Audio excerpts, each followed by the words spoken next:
cette conférence, on l'a voulu un petit peu comme un état des lieux. Je retiens trois grandes idées.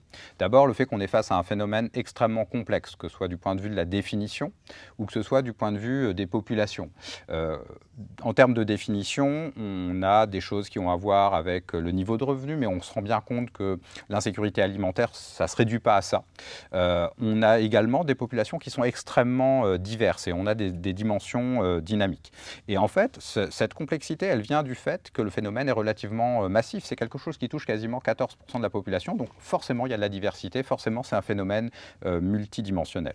La deuxième chose que je retiens, c'est qu'au-delà de l'aspect alimentation, on est vraiment face à un problème qui est un problème d'inégalité sociale.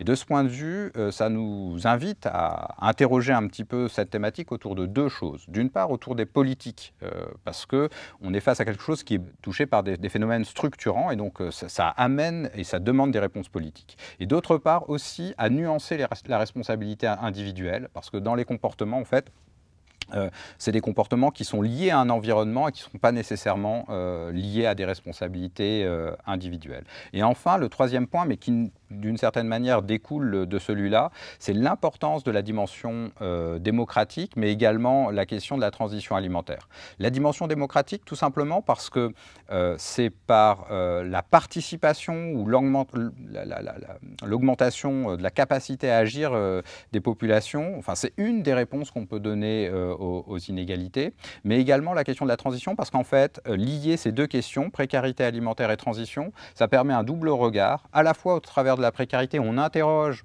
les notions qui sont au cœur de la transition, en particulier de se demander si on n'est pas face à un nouveau modèle normatif, mais également, de l'autre côté, on a une interrogation au travers de la transition alimentaire sur le fait qu'on pourrait recréer potentiellement de nouvelles inégalités et finalement comment ces populations sont embarquées ou pas, et justement avec quel aspect participatif et démocratique.